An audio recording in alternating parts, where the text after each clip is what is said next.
All right, Shalom. First and foremost, I'd like to say, call Halayim La Yahweh Ba'Hashem Yahweh Shai Ba'Hashem Rakal Kwadash. I would like to give double honors to the teachers of the nation of Israel, the men that taught me this truth, the elders of Great Millstone. And I would like to say, Shalom Wa Barakim La Bakalim Shah Yasha'Allah, peace and blessings to the hopeful elect of the nation of Israel throughout the four corners of the earth that's been scattered, that's waiting on the return of Yahweh Shah HaMashiach to deliver us out of this last captivity. I'm going to title this video, The Circumcision versus the Uncircumcision.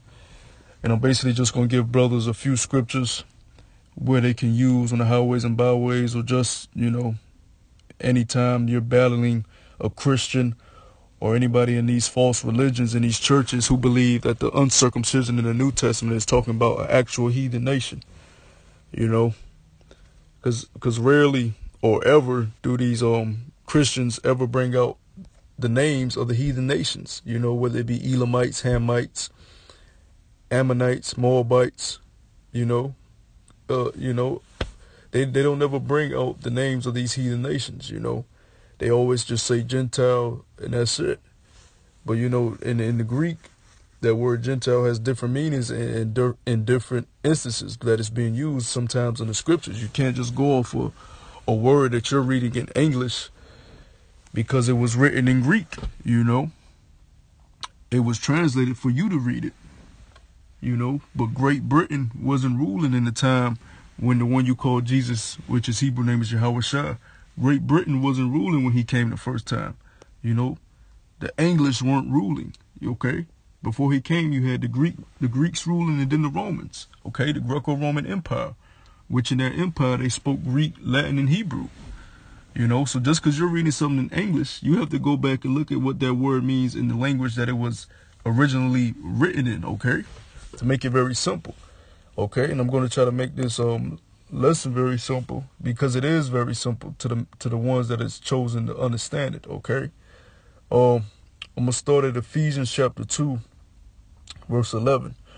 Wherefore remember that ye being in time past Gentiles in the flesh, who are called uncircumcision by that which is called the circumcision in the flesh made by hands, that at the time ye were without Yahweh Shah HaMashiach, being aliens from the commonwealth of Israel, and strangers from the covenants of promise, having no hope, having no hope, and without the Most High in the world. But now in Yahweh Shah HaMashiach, ye whom sometimes were far off are made nigh by the blood of Yahweh Shah HaMashiach. So they will use that scripture there to say that heathen nations can come into the promise of the nation of Israel, but that's totally off, okay? I'm going to first deal with the verse where it says that in times you were far off, but now are you made nigh by the blood of Yahweh Shah HaMashiach. I'm going to go to the book of Jeremiah chapter 31. Okay. So this is the book of Jeremiah chapter 31, and I'm going to start at verse 10. Hear the word of the Lord, O ye nations, and declare it in the isles afar off. And say, he that scattered Israel will gather him, and keep him as a shepherd doth his flock. So it says, in Ephesians, you were far off, but now you are made nigh. Who are those that were far off? The nation of Israel, because they were scattered. That was part of the original covenant of them not obeying the laws and statutes of the Most High. Part of that was being scattered through captivities. And it says, verse 11, for the Lord have redeemed Jacob and ransomed him from the hand of him that was stronger than he, So I just wanted to touch on that scripture right there first and foremost, just to make a point that our people were scattered, man, amongst heathen nations. And amongst those heathen nations, they adopted heathen customs, okay? Now I'm going to go to the book of First Maccabees, okay? This is in the Apocrypha, which is in the original 1611 King James Bible. And they took it out because it exposed the Grecians, man, which is you so-called white people, you so-called Caucasians, okay, with your biblical nationality are Edomites, okay? They took it out because it exposes you for what you did to the nation of Israel. Now remember, it said that the nation of Israel was made afar off and was scattered. Well, this is what happened when the Greeks were ruling. This is the book of First Maccabees, verse 41. Moreover, King Antiochus wrote to his whole kingdom that all should be one people, and everyone should leave his laws. So all the heathen agreed according to the commandment of the king. See, that's a separation. The heathen agreed. Okay, this is verse 43. Yea, many also of the Israelites consented to his religion, and sacrificing to idols and profaned the Sabbath. So in verse 42 it said the heathen agreed to leave their laws.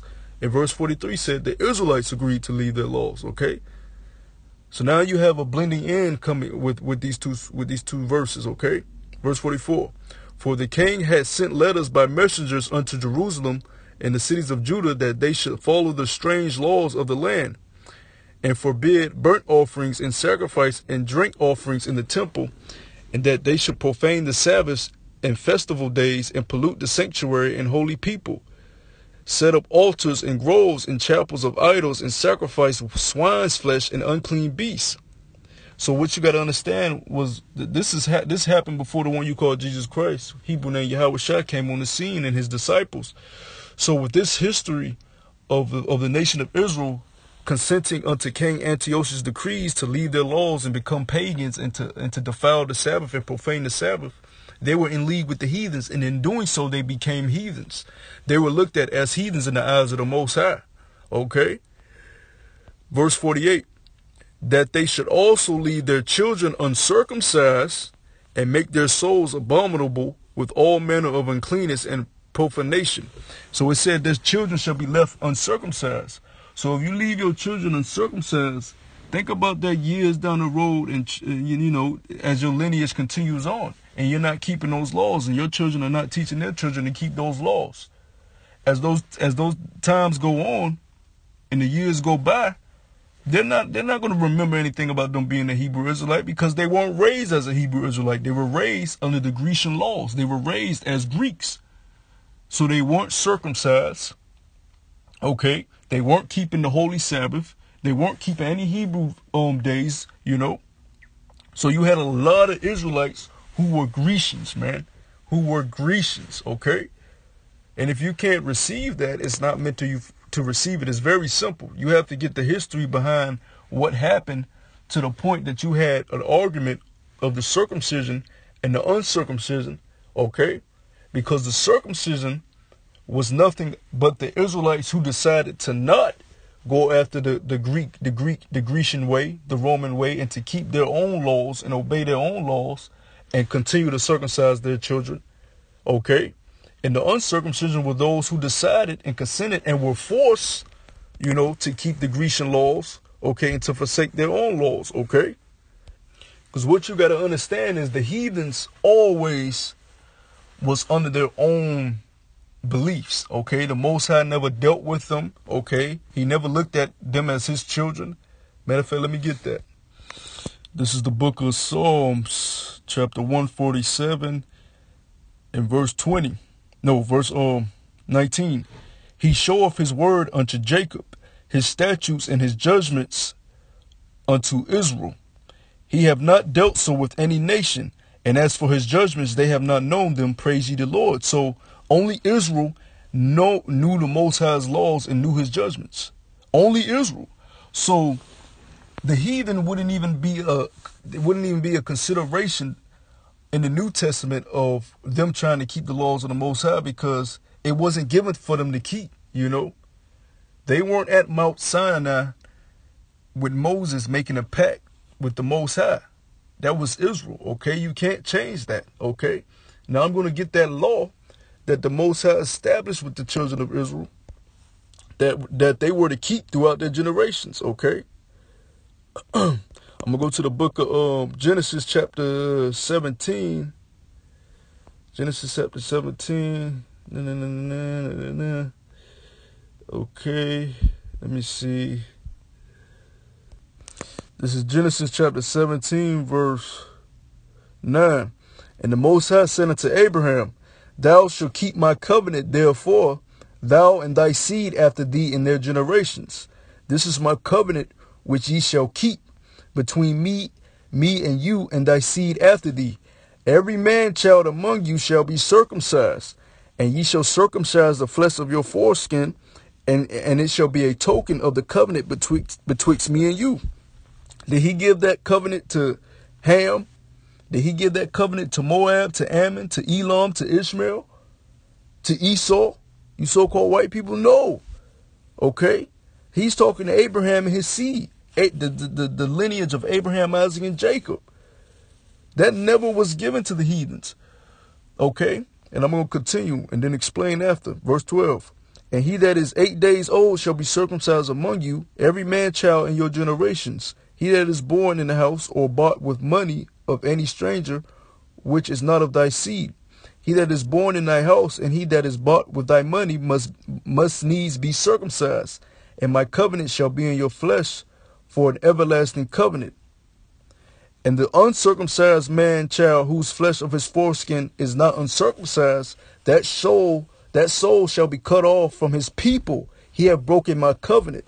So you have to understand what that verse right there said, the uncircumcised man shall be cut off from his people. He have broken the covenant. So think about the Israelites who kept the covenant of the circumcision. Okay. They cut off anybody of their nation that didn't keep that tradition of circumcising their children or didn't continue to circumcise themselves. So they were cut off from their people. So when you had Paul, you know, and the disciples that were directed to go teach the Israelite Gentiles, okay, when they were directed to go teach them, okay, they were teaching the ones who were uncircumcised, the Israelites who were uncircumcised, who didn't keep the laws of the nation of Israel, who didn't even know they was Israelites. A lot of them didn't even know they was Israelites, okay? Because of captivity. And it explains that well in the book of Maccabees. They were forced to keep the laws of the Grecians. They forgot their own ways. So you had the nation of Israel who kept the laws, looking at their own people as Gentiles. So that was the argument that came in as, no, you can't be around them. Okay, they're uncircumcised. You can't be around them. It was already known that Israel wasn't supposed to be around heathens. That wouldn't even be a talk. Okay.